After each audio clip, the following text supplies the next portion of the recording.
This is 5 on your side at 5. Focused on you. It's time to play ball. Today is the St. Louis Cardinals home opener. Fans are flooding Busch Stadium right now to watch the team play against the Miami Marlins. Thanks so much for joining us. I'm Kelly Jackson. I'm Ann Allred in for Mike Busch. Happy home opener to you. We're dressed in red, of course, Yes, to support we are. the team. And we have live team coverage tonight from Ballpark Village and Busch Stadium. So let's start with Holden Kurwicki. You've been around fans all day long. And how are they feeling about this season so far? Well, that's actually a question that I literally asked every single person that I spoke with today. After the worst season in recent memory, there was a lot of chatter online about fans possibly boycotting the games this season.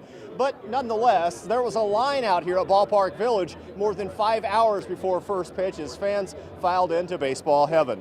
While it was easy to spot fans wearing Goldschmidt, Arenado, and even Pujols and Yachty jerseys, many of the fans told me they were eager to get a look at a familiar face of Lance Lynn, who got the start today. The big right-hander returned to the team this offseason after more than 7 years after he left in free agency. Many fans are pinning their hopes for the season on Lynn, along with Kyle Gibson and Sonny Gray, as they hope to lead the team back to contention.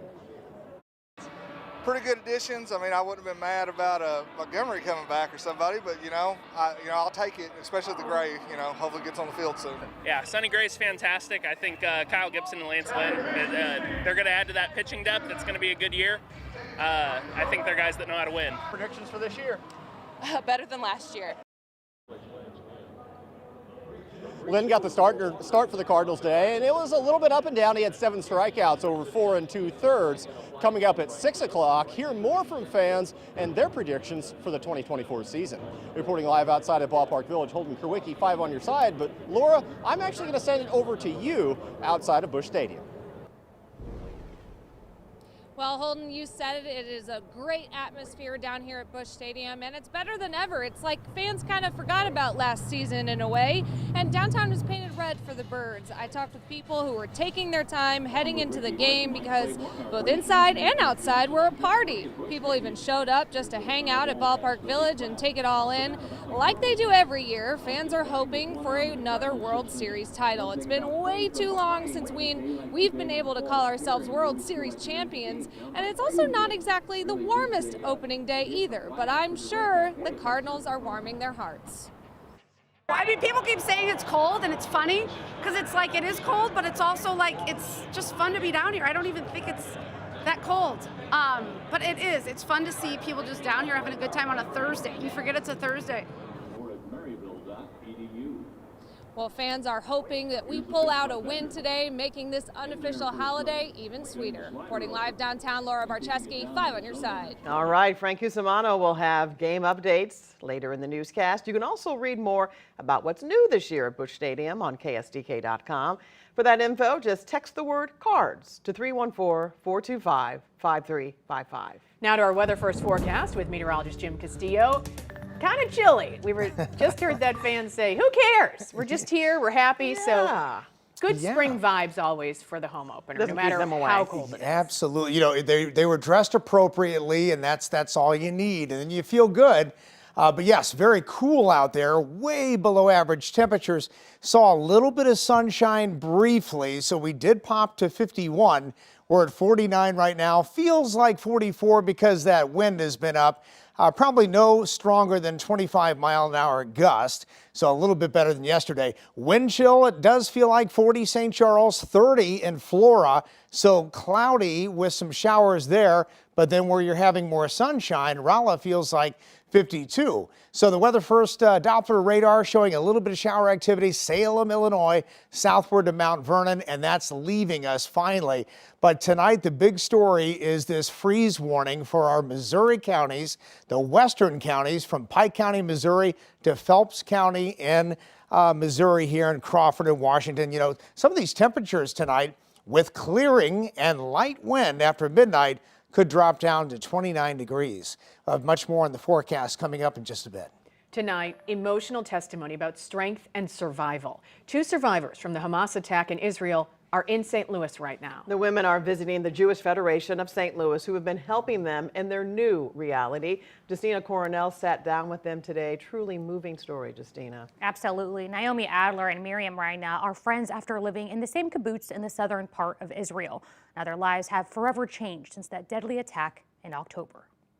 Being here in St. Louis is unbelievable because I get to share my story and the beauty of our little village. For the last 6 years, my husband and I and our 3 boys have lived in a very small village called Nachal Oz. The moment I entered the kibbutz, we went through the yellow gate, I felt this is the place to be. And October 7th was supposed to be the 70th birthday of our kibbutz. We woke up that morning at 6:30, terrible loud sound of missiles and rockets. And at that time we were, of course, in our shelter, hunkered down with our kids, and we didn't leave that room for 19 hours. And for that entire day, we heard nonstop gunfire outside of our window.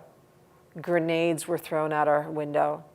We heard yelling in Arabic, "Kill the Jews." And luckily we had electricity, we had a connection. I sent my sister on WhatsApp and I said, I don't know what's happening here. And she's living in the Netherlands. And she opened the news on her television in the Netherlands, and she saw a video of one of the terrorists. They had body cams, and she saw that they were running in my garden around my house. And the reason that they were there, because right behind our house was the weapon armory. And after 19 hours, we were finally rescued by the army. And there we were waiting. And every bus was coming from Nachal Oz. We were just checking out who was coming out of the bus, who was still alive. Our kibbutz lost 15 members that day. And then within a couple of hours, we got on a bus to go to a different village, and we've been there ever since. And one of the most beautiful partnerships we've had is with the Jewish Federation of St. Louis and Atlanta. And they have adopted us, my village, my kibbutz, for the next 3 years. And to know that people are supporting us and that people are willing to help us, whatever we need, it's just a little light. And because of this light, we are able to go on. Both women are asking for the hostages to be released, including 2 of their own. Right now, the Jewish Federation of St. Louis and Atlanta are extending aid to evacuees. The focus is rehabilitation and rebuilding. Thank you, Justina, for that story. Well, more than a dozen children were taken to the hospital after a gas leak in the Metro East. It happened this morning at St. Clair Catholic School in O'Fallon. Students were inside for Mass when a 13-year-old boy passed out. 25 students and 1 adult were evacuated. 17 of the students went to the hospital feeling lightheaded and lethargic. I got a phone call at work, but I couldn't answer it, so I just listened to the voicemail, and it said that we had to come pick up our children because the school had to be evacuated. And yeah, so I had never received a call like that, so I freaked out, of course, like, oh my gosh, what's going on? But thankfully, it seems like it's taken care of or something, but I'm really glad that he's safe. Ameren, Illinois says a rooftop furnace emitted carbon monoxide into the gym, but the fire department says its detectors found natural gas, not carbon monoxide. Crews have fixed the problem. School is back in session tomorrow. The University of Missouri is extending its enrollment deadline. This will give students and families more time to figure out financial aid following delays with FAFSA. Usually colleges send information about aid in March. Instead, it's expected sometime this month, and the new enrollment deadline is May 15th. Southern Illinois University Edwardsville also just announced it is postponing the enrollment deadline. That new date is June 1st. The number of deaths and injuries rises after a quake in Taiwan. The latest on rescue efforts tonight. Scientists and the solar eclipse. Hear how NASA is using the event to learn more about the Earth.